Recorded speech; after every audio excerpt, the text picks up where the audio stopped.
Good evening, everyone, and welcome to Winnipeg Sports Talk. My name is Connor Hrabchak. In a moment, I'll be joined by Michael Remis, and together we're breaking down a 6-1 win for the Winnipeg Jets over the Minnesota Wild. The Wild, a team that came into the night as a top 5 team in the NHL standings, and the Jets, well, we know where they are in the bottom 5 of the NHL. I don't think anyone had this one under their files for predictions in terms of a 6-1 win, but the Jets got it done. A shaky, opening 12 to 13 minutes for the team. Connor Hellebuyck kept them in it, and then a flurry of goals late in the first period gave them a 3-0 lead, and they never looked back. So there's lots to talk about on this game. A few milestones were hit for the Winnipeg Jets as well. There was a massive Logan Stanley goal, so lots to talk about here on the WST Postgame Reaction. Let's bring in my co-host for tonight's episode, Michael Remis.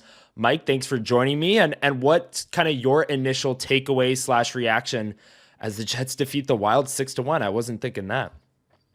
Yeah, it did not go the way many thought it was going to go in the WST chat today. We said, what's your confidence level? And, rightfully so. The Jets hadn't won on the road since the end of November. 9-game losing streak. Tough opponent in Minnesota, who's, top of or third in the Central, but just behind Dallas.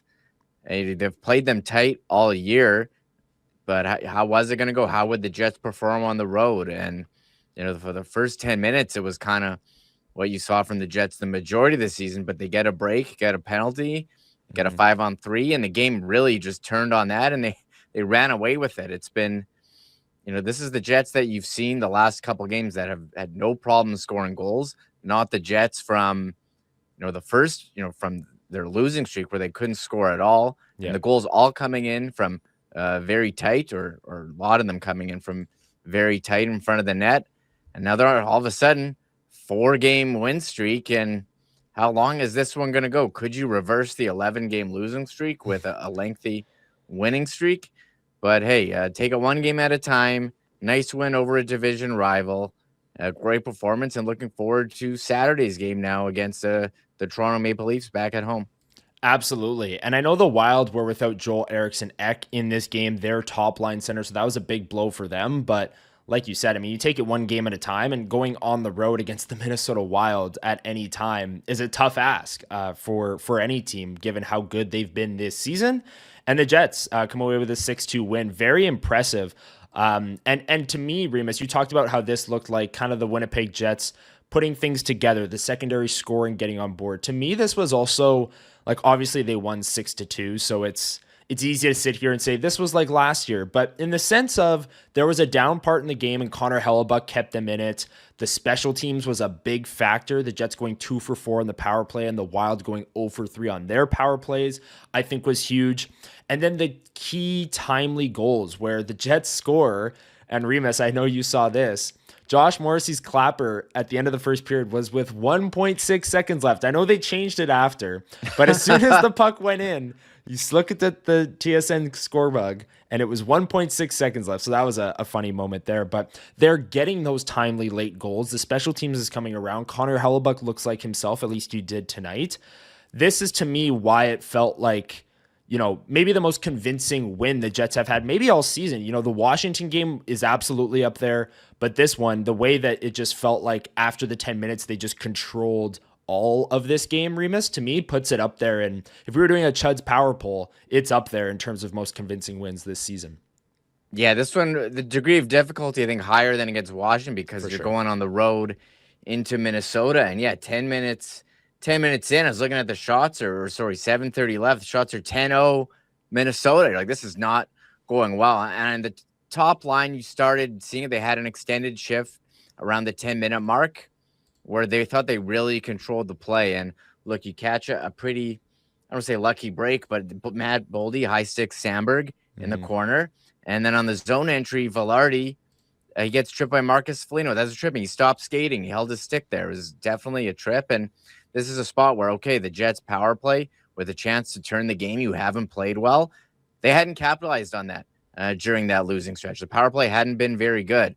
And the control and the possession has looked excellent from Kyle Connor and Josh Morrissey, rotating around the top. Mark Scheifele's at his side, passing to him. And, this pass from Kyle Connor, he has opportunities to shoot.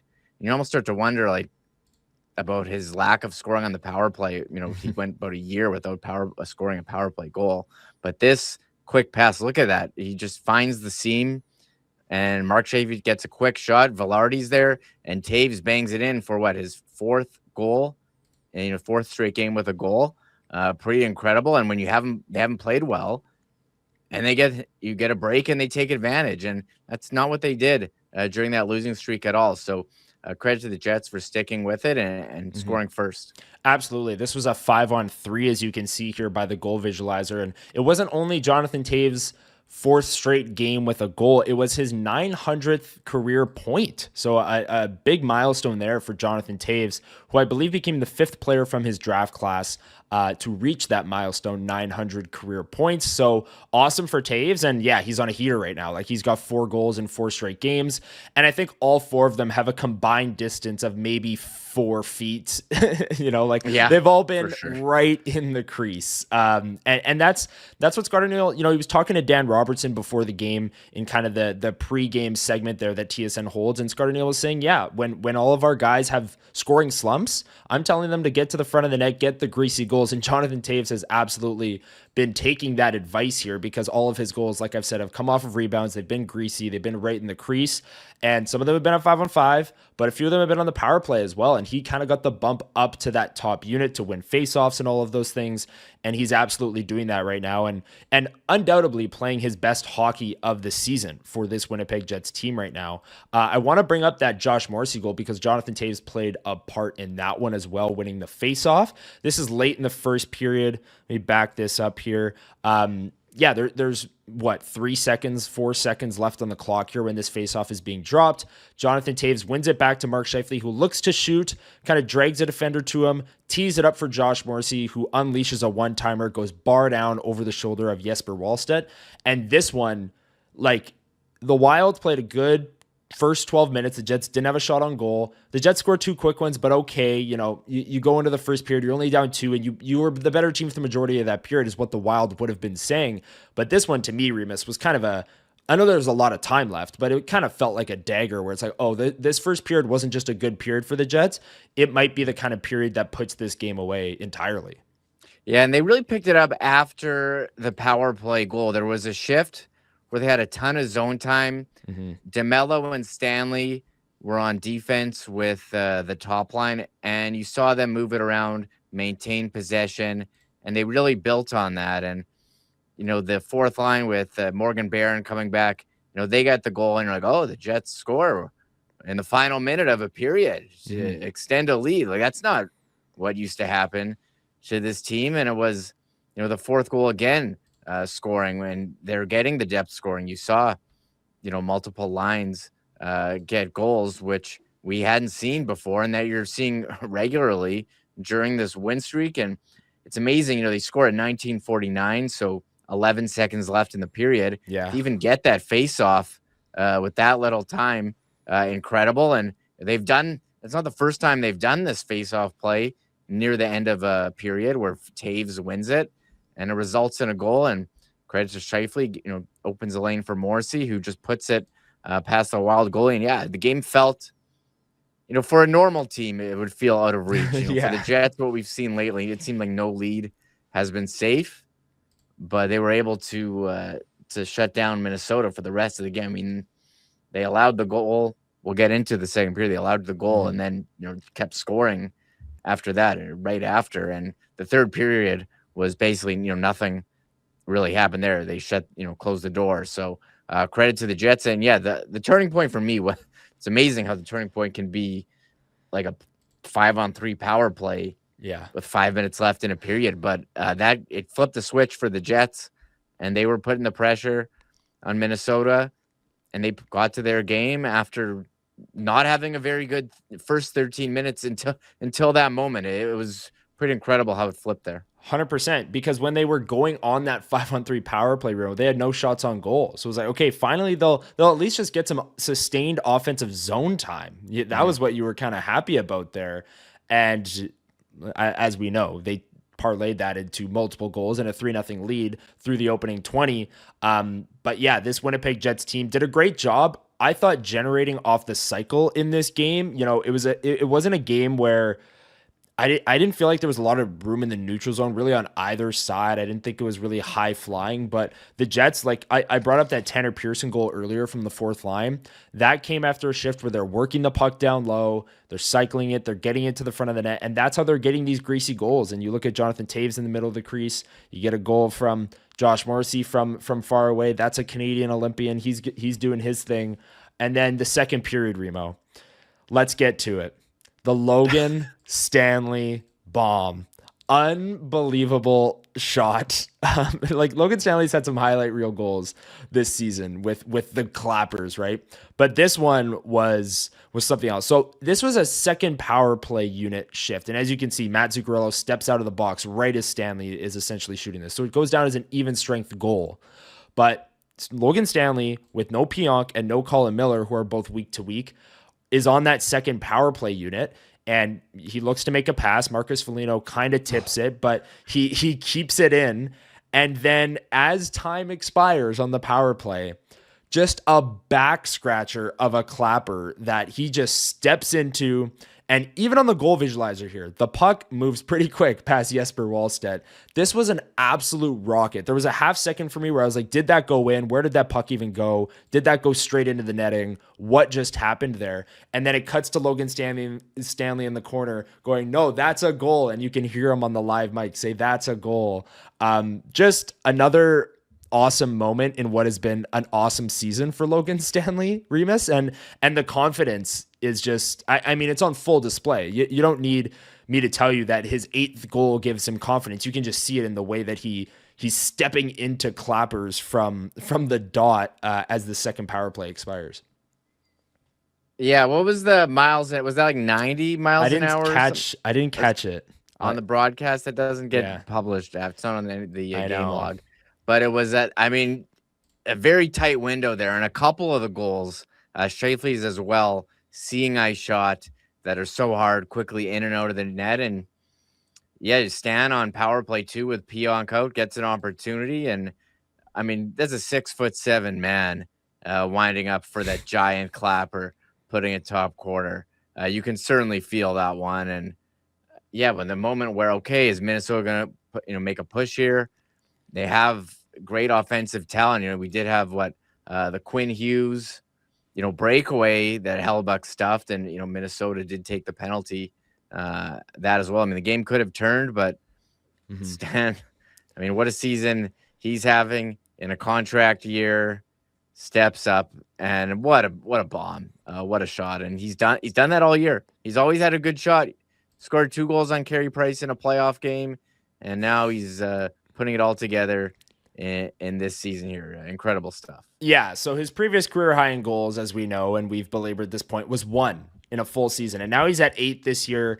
And when you look at some of the numbers, he's shooting the puck more this year on net and just attempts in general. Like he's playing confident, and I tweeted this earlier today, there's an element of just heat check to his game. Like when an NBA player's feeling it and they just chuck a 3-pointer from half court, and it's like, yeah, because he's feeling it, right? Like there's just that element of that heat check nature of Logan Stanley's game right now where, yeah, of course he's going to step down the wing and unleash a clapper. He's feeling it. He's scored 8 goals this year, and he's shooting the puck more than he ever has. And it's going in more than he ever has. So credit to Logan Stanley. I mean, keep shooting the puck. He's got 8 goals this year. Josh Morrissey has 9. So those two will be battling it out for the Jets defensive scoring leader this season. But yeah, unbelievable shot from Logan Stanley there. And Remis, it was interesting. I brought up earlier that it was 2 for 4 on the power play for the Winnipeg Jets in this game. Mm-hmm. That one, as we saw, seconds after. So really, you can mentally count that as 3 for 4 on the power play, as that player stepping out of the box didn't really have an effect on the play. Gabriel Velarde scores on the power play later in the second period. Mark Scheifele scores late in the second period to make it 6-1 for Winnipeg. And that last goal for Scheifele Remis, a 4-point night for Mark Scheifele, a goal and 3 assists. Chris Johnson on Insider Trading today said the Braden Point injury for Team Canada might come down to the wire. Scheifele, we know, is one of those players that might be a reserve. If injuries happen, he's going to be one of those guys that might get the call. What did you see from Mark Scheifele tonight? I know the top line has had some up and down Mm-hmm. moments since Velarde moved down, but tonight, definitely an up game from Mark Scheifele, 4 points. Yeah, the Velarde power play goal. So Stan had the goal, and then it was after Yes. Quinn Hughes stripped Scheifele for the breakaway, and Hellbuck went for the poke check. Kind of dropped his stick after. And Minnesota thought that he threw his stick, started yelling at the officials. They got told to stop, and it was Nico Sturm in the box. And those are the penalties where you got to make him pay. And the Jets power play looked good, movement really good. I mean, the quick passing from Scheifele to Morrissey. A couple times before, even before that one, like the puck squeaked out to Scheifele and he gave it, and just how Connor and Morrissey were rotating, and you have Velarde and Taves in front. And so Morrissey puts it wide and takes a great bounce right to Velarde on a sharp angle in the back of the net. And that's where he scores all his goals. And he's on his way, Velarde, to a career high. And he would have had that last year if he didn't get injured. And I'm going to knock on wood. You hope that he can stay healthy for the season. He signed a long-term deal with the Jets this offseason. Said he wanted it to be a value deal for the Jets. So through 46 games, he's got 19 goals. He had 27 last year. So he's got 43 points as well at 61 last year. So he's on his way to break that if he can stay healthy. I'm going to knock on wood here. Yeah. But I mean, the Mark Scheifele looking excellent on both of those power plays. So calm with the puck. He's got a good shot, but he just had his 500th assist. He's a passer as well. And you feel bad for Braden Point that he's got an injury and might have to miss. And I get that they're going to want to, wait until the last second to make a call. You don't want to take an opportunity, a guy away from a guy here in January. Still have a couple weeks, but we're pretty close. And if he's not playing games, before, and maybe has to take a few skates. So I think they're gonna see. But Mark Scheifele, I think, would be the ideal replacement for Braden Point. I thought Sam Bennett would be the replacement for Tom Wilson. He's on the list. Maybe they would take Bedard. I could see as well, but Mark Scheifele's earned it, and he seemed to be at peace with the way he's playing. He's done everything he can. Craig Button talked about it on the broadcast that he's deserving. I'd like to see him on, but we'll see what happens. He's showing that he's deserving, though. Yeah, and games like this aren't going to hurt. In terms of this next month, if Braden Point can't go, I think Canada, like if it's between Bedard, Johnston, and Scheifele per se to fill this skilled role, whoever has the best month of January might get it. So I think this is huge for Mark Scheifele. Just real quick before we get to our segments, Remo, Elias Salamonson got back into the lineup tonight with Pionk and Miller week to week, as well as Hayden Fleury, all three of them week to week per Scott O'Neill. I thought this was Elias Salamonson's best game. The first couple of games he came in on the road against really good forechecking teams, was, taking on a lot of water in those games and wasn't really like he had some flashes for sure, but there were some bad turnovers as well. Tonight, I thought played a calm game, no real glaring mistakes, made some nice passes, some good offensive plays as well. Would you agree that this was Salomonson's best game in a 5-game sample of what we've seen in the NHL so far? Yeah, what has he played? Yeah, 5. I remember his first game. Yeah, his first game. I mean, he was this is part of the turnover that was was the game-winning goal. Yes, was it not? Regardless of if you think it was his fault or not, it didn't. He was on for multiple goals against him. He was paired with Sandberg tonight. They're on for more shots for than against. Mm-hmm. They weren't on for any goals against. They weren't on for any goals for. But yeah, definitely a positive step forward for Elias Salamonson. So. Seems like he's going to be the guy going forward here, unless they give Isaac Phillips a shot. He's played NHL games before with Chicago, but he's in for Pionk tonight. You hope that he can keep continuing to take steps forward. Absolutely, yeah. I have high hopes for Elias Salamonson, and tonight's game was great to see him back in the lineup. Obviously, similar to Braden Point, you don't want to see Neil Pionk or any of these defensemen get hurt, but gives an opportunity for one of Winnipeg's top prospects to step in, and fans usually get excited when the top prospects come into the lineup. Let's get to our first segment of 2 here on the post-game reaction, starting with the hardest working Jet. The hardest working Jet. It's the hardest working Jet of the game. We give out the hard hat here on the WST post-game reaction. Let us know in the comments down below who was your hardest working Jet from tonight's 6-2 win. Remis, where are you going to go with this one? A lot of worthy candidates. I could pick a lot of sure. people here tonight, but I will give a shout out to Tanner Pearson and the fourth line. Nice. I think that's going to be the theme of my two things here. They were on, they got in on the goal. That was a big one before the end of the period. They doubled up on shot attempts. Their ice time, that fourth line, 10-5 with Pearson, Barron, Koepke. They've been solid, and I think that them, as much as the other lines, are a reason why they're winning these games. You need contributions up and down the lineup, and they've gotten it the last few. And Morgan Barron stepped in tonight for Danny Jilkin. And I think Barron and Koepke give you that speed that they're lacking in other spots in the lineup. So I'll give it to them. They're working hard and really helping out the Jets here during this win streak. I like that pick. Yeah, the fourth line definitely going to need to be a big factor for the Jets if they're going to continue this winning streak. I'm going to take Connor Hellebuyck. 941 save percentage tonight, 32 saves on 34 shots. I brought it up earlier. If it wasn't for him in that first 12 to 13 minute segment, this game probably looks a lot different. And when you look at Connor Hellebuyck's game log, this game is an anomaly, which is weird.